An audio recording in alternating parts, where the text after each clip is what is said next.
ಸರ್ಕಾರ ಗ್ರೇಟರ್ ಬೆಂಗಳೂರು ಪ್ರಾಧಿಕಾರ ಅನ್ನೋ ಬದಲು ಫ್ಲೋಟಿಂಗ್ ಬೆಂಗಳೂರು ಅಂತ ಹೇಳಿ ಹೆಸರಿಟ್ಟಿದ್ರೆ ಚೆನ್ನಾಗಿರ್ತಿತ್ತು. ಯಾಕಂದ್ರೆ ಇಡೀ ಬೆಂಗಳೂರು, ಮುಖ್ಯವಾಗಿ ಬೆಂಗಳೂರಿನ ಶಾಂತಿನಗರ, ವಿಲ್ಸನ್ ಗಾರ್ಡನ್ ಭಾಗದಲ್ಲಿರುವಂತಹ ಕ್ವಾರ್ಟರ್ಸ್ ಗಳಾಗಿರಬಹುದು ಮತ್ತು ರಸ್ತೆಗಳೆಲ್ಲವೂ ಕೂಡ ಮಳೆ ನೀರಿನಲ್ಲಿ ತೇಲ್ತಾ ಇದ್ದಾವೆ. ಅದಕ್ಕೆ ನೈಜವಾದಂತಹ ಉದಾಹರಣೆ, ಸದ್ಯ ನಾನೀಗ ವಿಲ್ಸನ್ ಗಾರ್ಡನ್ ನಲ್ಲಿರುವಂತಹ ಸರ್ಕಾರಿ ಕ್ವಾರ್ಟರ್ಸ್ ಒಳಭಾಗದಲ್ಲಿದ್ದೀನಿ. ಪ್ರತಿ ಬಾರಿ ಮಳೆ ಬಂದಾಲೂ ಕೂಡ ಈ ಒಂದು ಏನು ಕ್ವಾರ್ಟರ್ಸ್ ಏನಿದೆ, ಈ ಕ್ವಾರ್ಟರ್ಸ್ ನ ಒಳಭಾಗದಲ್ಲಿ ಇದೇ ರೀತಿಯಾದಂತಹ ನೀರು ತುಂಬುತ್ತೆ. ಈಗ ಸ್ವಲ್ಪ ನೀರಿನ ಪ್ರಮಾಣ ಕಡಿಮೆ ಆಗಿದೆ. ಆದರೆ ಬೆಳಗಿನ ಜಾವ 3 ಗಂಟೆ 4 ಗಂಟೆಗೆ ಇಲ್ಲಿರುವಂತಹ 10 ಕಾರ್ಗಳು, 3 ಆಟೋ ಜೊತೆಗೆ 15ಕ್ಕೂ ಅಧಿಕ ಬೈಕ್ಗಳು ಕಂಪ್ಲೀಟ್ ಆಗಿ ಜಲಾವೃತವಾಗಿದ್ದು, ಜೊತೆಗೆ ಏನು ಕ್ವಾರ್ಟರ್ಸ್ ನ ಒಳಭಾಗದಲ್ಲೂ ಕೂಡ ನೀರು ನುಗ್ಗಿದಂತ ಕಾರಣಕ್ಕಾಗಿ ಅಲ್ಲಿರುವಂತಹ ಕುಟುಂಬಸ್ಥರು ನೀರನ್ನ ಹೊರ ಹಾಕೋದ್ರಲ್ಲಿ ಇಡೀ ತಮ್ಮ ಒಂದು ನಸುಕಿನ ಜಾವದ ಸಮಯವನ್ನ ಅದಕ್ಕೆಂತಲೇ ಮೀಸಲಿಟ್ಟಿರುವಂತದ್ದು. ಜೊತೆಗೆ ಈ ಮಳೆ ನೀರು ಹೆಚ್ಚಾದಂತಹ ಕಾರಣಕ್ಕಾಗಿ ಇಡೀ ಕ್ವಾರ್ಟರ್ಸ್ ನ ವಿದ್ಯುತ್ ಅನ್ನು ಕೂಡ ಸ್ಥಗಿತಗೊಳಿಸಿರುವಂತಹ ಕಾರಣಕ್ಕಾಗಿ ಈ ಕರೆಂಟ್ ಕೂಡ ಇಲ್ಲ. ಜೊತೆಗೆ ದೈನಂದಿನ ವಸ್ತುಗಳನ್ನು ಖರೀದಿ ಮಾಡೋಕೆ ಹೋಗ್ಬೇಕಂದ್ರೆ ಅದು ಕೂಡ ಆಗ್ತಾ ಇಲ್ಲ, ಯಾಕಂದ್ರೆ ಅಷ್ಟು ನೀರು ಇಲ್ಲಿ ತುಂಬಿಕೊಂಡಿರುವಂತದ್ದು. ಬೆಳಗಿಂದಲೂ ಕೂಡ ಇಲ್ಲಿರುವಂತಹ ನಿವಾಸಿಗಳು ಮನೆಯಲ್ಲೇ ಈಗ ಸಿಲುಕಿರುವಂತಹ ಪರಿಸ್ಥಿತಿಯನ್ನು ನೋಡ್ತಾ ಇದ್ದೀವಿ. ವಯಸ್ಸಾದಂತವರು ಮನೆಯಿಂದ ಕೆಳಗಡೆ ಬರೋದು ಕೂಡ ಆಗದೆ ಆ ಮನೆಯ ಹೊರಗಡೆ ಬಂದು ಇಲ್ಲಿರುವಂತಹ ಪರಿಸ್ಥಿತಿಗಳನ್ನು ನೋಡುವಂತಹ ಸ್ಥಿತಿಯಲ್ಲಿ ನಿರ್ಮಾಣವಾಗಿದೆ. ಬಿಬಿಎಂಪಿ ಅಧಿಕಾರಿಗಳು ಇಲ್ಲಿ ಸುತ್ತಮುತ್ತಲು ಕಳೆದ 2 ವರ್ಷದ ಹಿಂದೆ ಅಷ್ಟೇ ಒಂದು 10 ಕೋಟಿ ರೂಪಾಯಿ ಖರ್ಚು ಮಾಡಿ ಟೆಂಡರ್ ಶುರು ಕಾಮಗಾರಿಯನ್ನು ಮಾಡಿತ್ತು. ಅದೇ ಒಂದು ಕಾಮಗಾರಿಯಿಂದಾಗಿ ಮಳೆ ನೀರು ಹೊರ ಹೋಗ್ತಾ ಇಲ್ಲ. ಜೊತೆಗೆ ಇದೇ ಬಿಬಿಎಂಪಿಯ ಅಧಿಕಾರಿಗಳು ಪಕ್ಕದಲ್ಲಿರುವಂತಹ ಒಂದು ಕೋರಮಂಗಲ ವ್ಯಾಲಿ ಅಂದ್ರೆ ನಾವು ಬೋಟ್ ಓಡಿಸ್ತೀವಿ ಅಂತ ಹೇಳ್ಬಿಟ್ಟು ಹೊಸದಾಗಿ ಏನು ರಾಜಕಾಲುವೆ ಮಾಡ್ತಾ ಇದ್ರಲ್ವಾ, ಆ ರಾಜಕಾಲುವೆಯಲ್ಲಿ ಈ ಮಳೆ ನೀರು ಹೋಗ್ತಿರುವಂತಹ ಪರಿಸ್ಥಿತಿಗೆ ಇವತ್ತು ಇಲ್ಲಿರುವಂತಹ ಕಾರ್ಗಳಾಗಿರ್ಬೋದು, ಇಲ್ಲಿರುವಂತಹ ಮನೆಗಳು ಎಲ್ಲವೂ ಕೂಡ ಜಲಾವೃತವಾಗಿದ್ದಾವೆ, ಇಲ್ಲಿರುವಂತಹ ನಿವಾಸಿಗಳಿದ್ದಾವೆ. ಸರ್, ಗ್ರೇಟರ್ ಬೆಂಗಳೂರಿನ ಪರಿಸ್ಥಿತಿ ಹೇಗಿದೆ? ತುಂಬಾ ಅನ್ಯಾಯವಾಗಿದೆ, ತುಂಬಾ ಮೋಸವಾಗಿದೆ ಸರ್. ನಾವು ಸುಮಾರು ಈ PW ಕ್ವಾರ್ಟರ್ಸ್ ಅಲ್ಲಿ 15 ವರ್ಷಗಳಿಂದ ನಾವು ಇಲ್ಲೇ ಇದ್ದೀವಿ. ಯಾವಾಗ ಮಳೆ ಬರುತ್ತೋ ಅವಾಗೆಲ್ಲ ನಾವು ಇದೇ ಪರಿಸ್ಥಿತಿ ನಾವು ಎದುರಿಸ್ತಾ ಇದ್ದೀವಿ.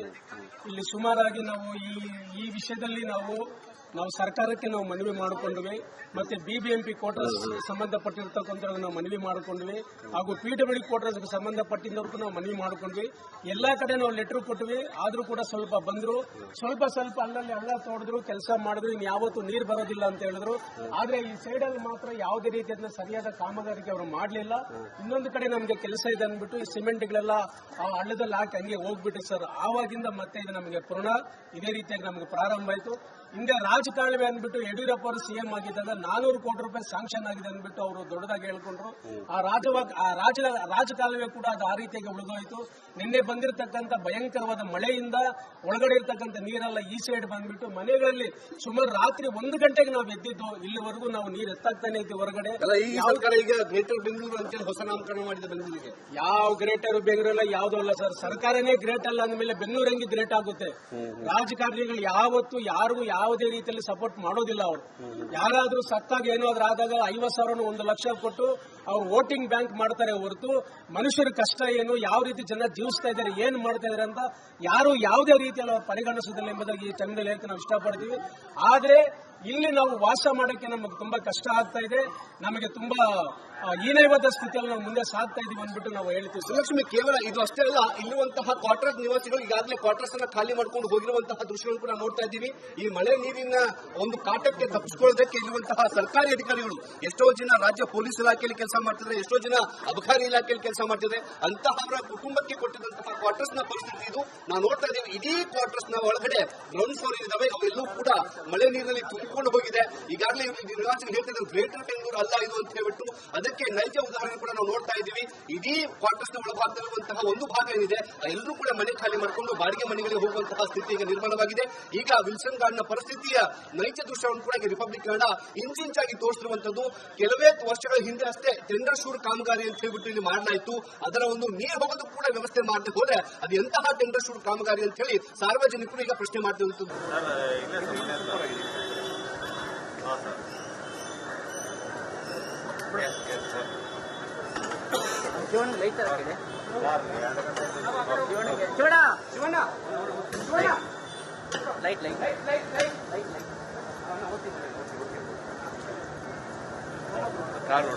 ಓಕೆ ಅದಕ್ಕೆ ಲೈಟ್ ಬೇಕು, ಅದಕ್ಕೇನೆ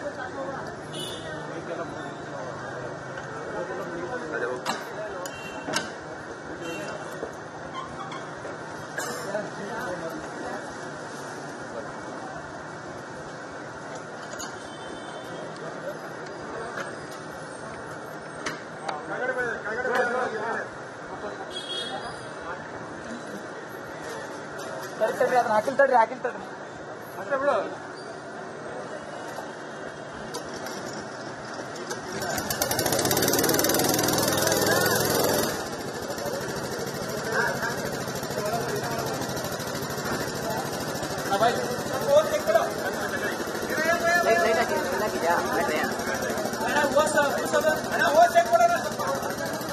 ಲೈಟ್ ಆನ್ ಮಾಡ್ಕೊ ಬನ್ನಿ.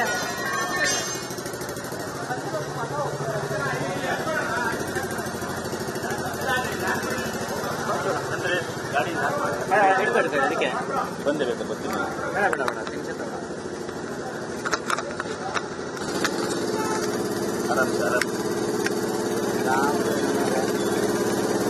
ಮೊದಲು ಮಾಡಿ ಅದು 6 ಒಳ್ಳೆ ಯಾರು ಬಡ್ಡಿ ಮದೇಶ ಮಹೇಶ ಯಾರೊಳಗೆ ಅಲ್ಲ ಇದು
ಮಾಡಿ ಮಾಡಿ